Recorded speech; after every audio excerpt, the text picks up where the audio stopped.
네, 안녕하세요. 편집하는 여자입니다. 자, 이번 시간에는 저번 시간에 이어서 라이트를 보조광과 주광을 같이 설정을 하고, 그리고 그림자를 만들고, 그리고 빛과 그림자를 컨트롤하는 방법에 대해서 알아보도록 하겠습니다. 자, 이 강좌를 처음 보시는 분들이라면 제 강좌의 라이트 1편을 먼저 보시고 오시는 것이 조금 더 강좌를 이해하는 데 도움이 되실 거라 생각이 듭니다. 자, 이렇게 해서 저번 시간에 했던 것처럼 이 솔리드로 벽을 만들고 가운데에 글자, 텍스트를 이용을 해서 오브젝트를 하나 만들어서, 그리고 라이트의 종류에 대해서, 그리고 옵션에 대해서 알아봤었고요. 자, 이번 시간에는 먼저 주광과 보조광을 어떻게 활용을 하는지 샘플로 간단하게 보여드릴게요. 자, 라이트 중에서 저번 시간에 설명드렸을 때 주광과 보조광을 하는 라이트의 역할이 따로 분배되어 있다는 거 설명을 드렸었고요. 타임라인에서 마우스 클릭, 뉴에서 라이트 들어갔을 때 이 라이트 타입에서 스팟과 포인트가 주광의 역할을 하고 패러럴과 앰비언트가 보조광의 역할을 한다고 설명을 드렸습니다. 자, 저는 뭐 각각의 그 디자이너마다 다루는 그 라이트의 스타일이 다르겠지만, 저는 주로 스팟과 앰비언트 조합을 많이 활용을 합니다. 자, 그래서 이 두 개를 조금 더 쉽게 다룰 수 있는 방법에 대해서 설명을 드리도록 할 텐데요. 자, 먼저 주광을 하나 만들게요. 자, 스팟라이트를 하나 선택해 주시고요. 인텐시티는 100에, 컨트롤러는 일단 기본으로 놔두시고, 폴오프는 신경 쓰지 않으셔도 됩니다. 자, 캐스트 섀도우, 그림자에 체크를 해 주시고요. 자, 그리고 다크니스의 농도는 50, 디퓨전, 부드러움 정도는 50 정도로 놓고 오케이 한번 만져볼게요. 자, 그러면은 이런 식으로 이런 컨트롤러의 형태가 생겨서 스팟라이트이 생기게 되죠. 자, 이 하단에 컴포지션 패널 하단에 원뷰를 투뷰로 놓고 왼쪽에 탑뷰를 선택해서 나오는 이 라이트의 컨트롤러 중에 이 가운데 라인이 포인트 오브 인터레스트, 즉 이 라이트의 방향성, 빛을 향하는 방향성을 조절하는 컨트롤러입니다.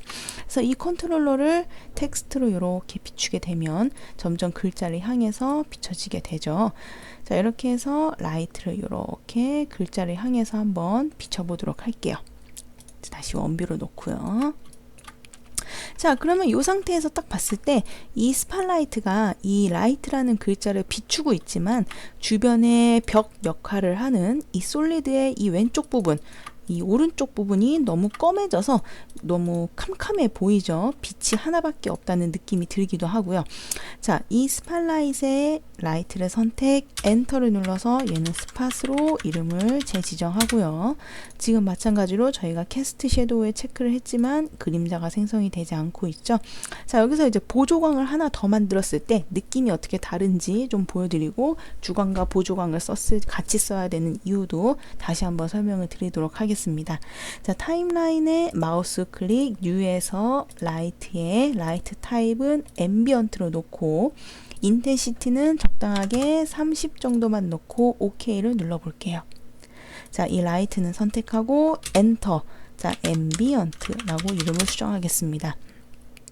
자, 지금 앰비언트 라이트 보조광을 만드니까 느낌이 조금 더 풍성해지는 게 좀 보이시죠? 보통 기본 주광만 놨을 때는 주변이 너무 껌껌해져서 어두운 느낌이 좀 났었는데, 보조광을 같이 서브로 놓으니까 분위기가 조금 더 풍성하게 만들어지는 느낌이 듭니다. 자, 여기서 첫 번째로 그림자를 만드는 방법에 대해서 설명을 드릴게요.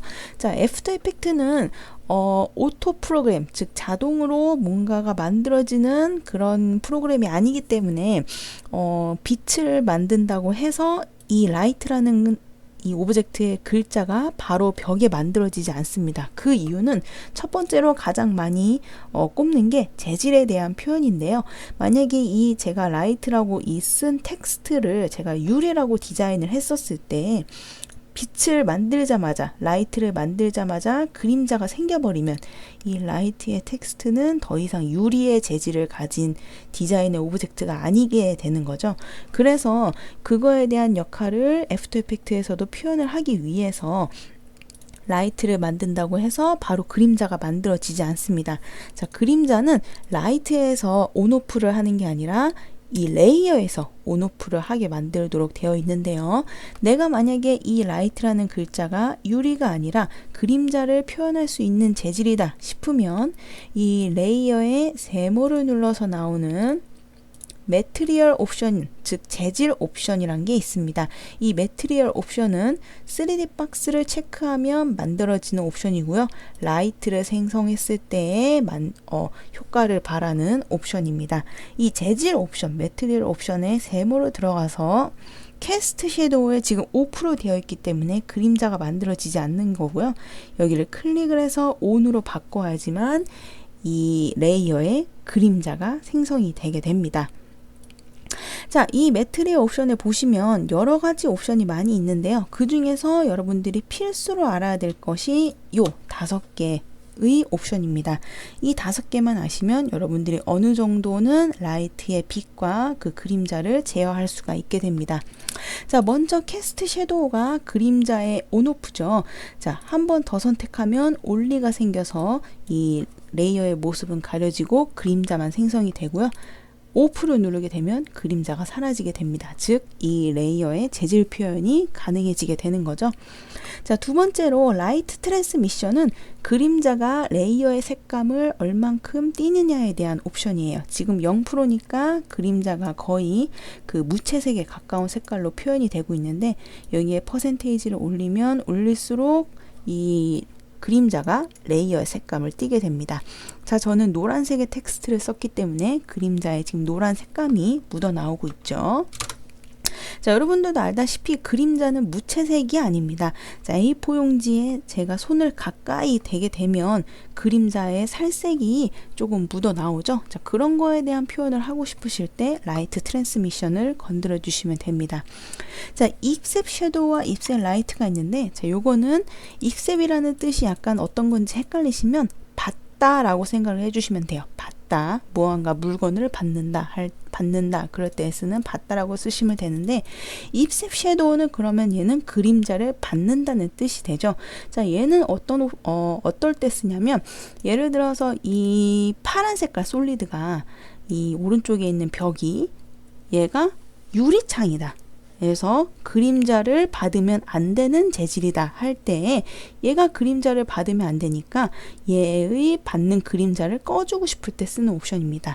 자, 이 파란 색깔 솔리드에 세모를 눌러서 마찬가지로 여기에 있는 매티리얼 옵션에 캐스트 섀도우에 온이라고 되어 있는 거를 클릭해서 온리라고 누르게 되면 얘 색감이 다 날아가게 되고요.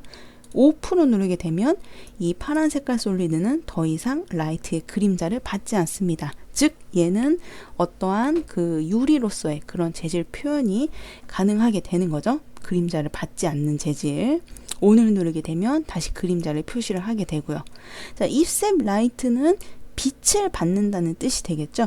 자, 이런 거는 어떨 때 쓰냐면, 자, 지금처럼 빛을 많이, 지금 이 라이트라는 글자가 빛을 2개나 받고 있죠. 근데 지금은 적절하게 이게 단색이라서 적절하게 보일 수도 있지만, 예를 들어서 사진 이미지를 여기다 갖다 놨을 때 빛을 많이 받게 되면 이 사진이 많이 밝아져서 속히 말해서 이미지가 탔다 그러죠. 자, 그런 식으로 너무 밝은 이미지로 표현이 되게 됩니다. 그럴 때 나는 이 사진의 원래 원본 색감은 그대로 가져가고 싶은데, 즉 이미지가 타지 않게끔 하고 싶은데 그림자는 적절하게 뒤에 벽에다가 표현을 했으면 좋겠다 싶을 때 이 라이트라는 텍스트에 텍스트가 그 빛을 받는 거를 끌 수도 있어요. 이 입셉 라이트에 온이라고 되어 있는 거를 클릭해서 오프로 눌러주시면, 자, 지금 색깔 표현이 잘 안 나는데 요거를 한번 제가 진한 색으로 좀 한번 바꿔볼게요. 자, 이런 식으로 온이라고 누르니까 약간 좀 밝은 하늘색이 되고, 오프라고 누르니까 약간 원본, 이 텍스트의 원본 색감이 이렇게 나오죠. 이 텍스트가 받는 빛을 끄고 원본 레이어의 색감을 받게 하고 싶다. 그러면 오프를 눌러서 원본 레이어의 색감을 받아주시면 되고요. 이 빛을 그대로 다 그냥 받고 싶다. 2개의 빛, 요거를 다 받게 하고 싶다. 그러면은 클릭을 해서 온으로 눌러주시면 됩니다. 자, 근데 사실상 그 입셉 라이트 같은 경우에는 요거를 아예 꺼버리게 되면 지금 같은 경우에 이 텍스트가 가운데 있어서 상관없지만 예를 들어서 이 텍스트가 살짝 이쪽으로 이렇게 치우쳤다고 가정을 해봅시다. 그럴 때 이 빛이 이 오른쪽이 타버린다는 그거에 신경이 쓰여서 얘 아예 빛을 5% 꺼버리면 너무 생색이 나와서 약간 좀 공간감이 흐트러지죠. 지금처럼 얘 왼쪽은 약간 어둡고 오른쪽은 약간 밝은 요런 느낌은 그대로 살릴 수가 없이 그대로 원본 레이어의 색감을 그냥 표현을 하게 돼서 공간감이 약간 흐트러지는 느낌이 있습니다. 자, 그럴 때 이 마지막 앰비언트, 자, 요거는 이 레이어가 받는 앰비언트 라이트의 양만 따로 조절할 수 있게끔 만들어진 옵션입니다. 100이면은 내가 설정한 앰비언트의 빛 그대로 다 받게 되는 거고요. 수치를 줄이면 줄일수록 이 레이어가 받는 앰비언트의 양이 줄어듭니다. 즉, 이 텍스트 레이어가 가지고 있는 명도를 어느 정도 개인적으로, 개별적으로 조절이 가능하다는 말이 되겠죠. 자, 예를 들어서 제가 방금 이것도 파란색으로 표시를 해볼게요. 자, 앰비언트가 100일 때에는 이런 식으로 표현이 되지만 수치를 줄이면 얘가 살짝 어두워지는 거 보이시죠? 수치를 줄이면 줄일수록 대신에 이 레이어가 지금 L은 어둡고 이쪽은 밝고 이런 거에 공간감이 흐트러지지 않게끔 명도를 개별적으로 이렇게 조절을 할 수가 있게 됩니다. 단 이 앰비언트의 단점은 뭐냐면 앰비언트 라이트가 반드시 있어야지만 이 레이어가 받는 앰비언트 라이트의 명도를 조절할 수가 있기 때문에 보조광으로서는 앰비언트 라이트를 쓰는 게 이 옵션을 조절할 수 있는 그 이유 중에 그리고 그 활용하는 그거 중에 하나가 되겠죠. 만약에 내가 앰비언트 라이트를 쓰지 않고 다른 라이트를 쓰게 된다면 이 옵션은 조절할 수가 없게 됩니다. 그래서 저는 보조광으로 앰비언트를 많이 쓰고 스팟 같은 경우에는 집중도가 포인트보다는 확실히 두드러지기 때문에 스팟 라이트를 많이 활용을 하게 됩니다. 자, 밑에 같은 경우에는 이 이미지의 그 하이라이트 이런 거를 다루는 옵션인데 사실상 요거보다는 요 5개를 조금 더 익히시는 게 조금 더 라이트를 쉽게 다룰 수 있는 방법 중에 하나가 되지 않을까 싶습니다. 자, 이렇게 해서 빛을, 라이트를 설치를 하고 라이트에 대한 옵션을 알아보고 라이트에 대한 빛과 그림자를 조절해서 조금 더 쉽게 라이트에 대해서 다가갈 수 있는 방법에 대해서 알아보았습니다.